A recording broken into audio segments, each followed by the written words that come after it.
What the judges don't know when they make that determination, an immigration judge makes the determination for deportation, is the extreme suffering and pain that that causes the family.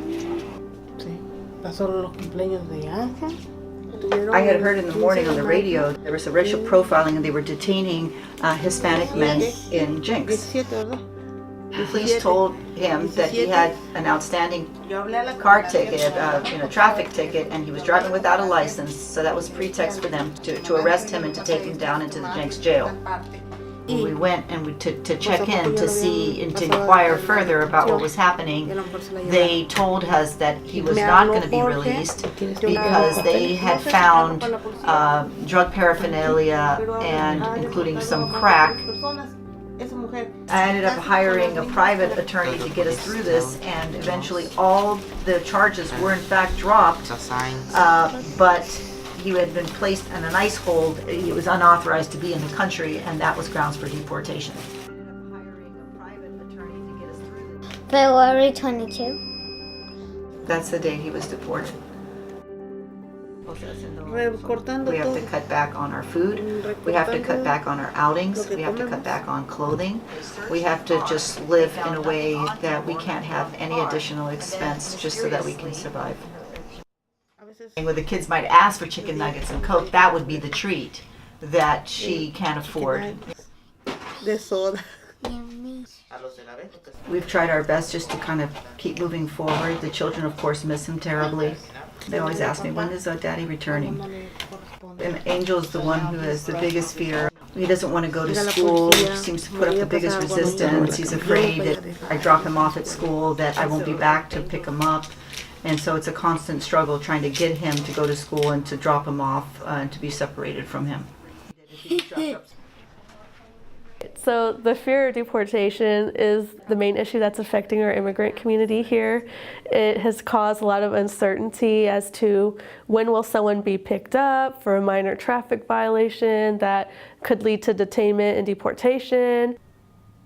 It's very scary for our immigrant community because the 287G contract exists here in our county with the Tulsa County Sheriff's Office, which means that they have an agreement with the Department of Homeland Security, with ICE, to hold ICE detainees locally, but they get to profit off of detaining and deporting.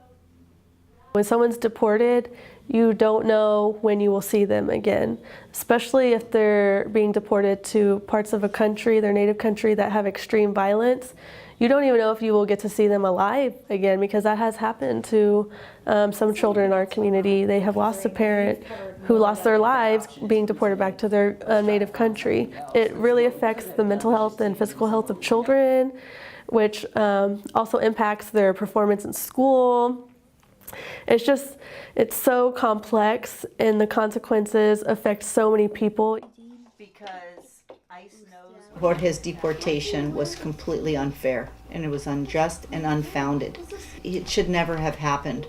That's what's so tragic. I mean, it's ruining lives of U.S. citizen children.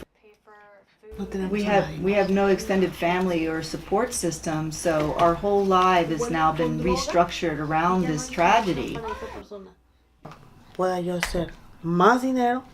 So what I have to do is I have to try to find the jobs. I have to work more, but I have to be very strategic in the types of jobs I get, because I don't want for my jobs to be so absorbing that they take me away from the kids, because my main job is to make sure they don't get derailed. So I have to find jobs where I can still, maximize the most amount of money I can for the amount of time that's not away from the kids.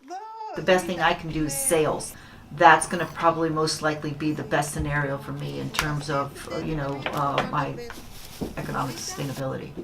I've got cacao. The number one thing is that as a mother, I'm going to do first and foremost what's best for my children.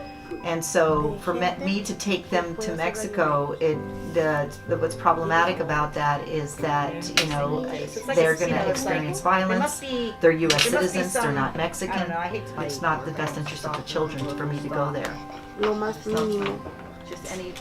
I left Mexico trying to get away from the intensity of the violence. And I got here and I met Jorge. This is him. It's for me to go back there. It's just I can't go back to that violence, and he's having to live it now.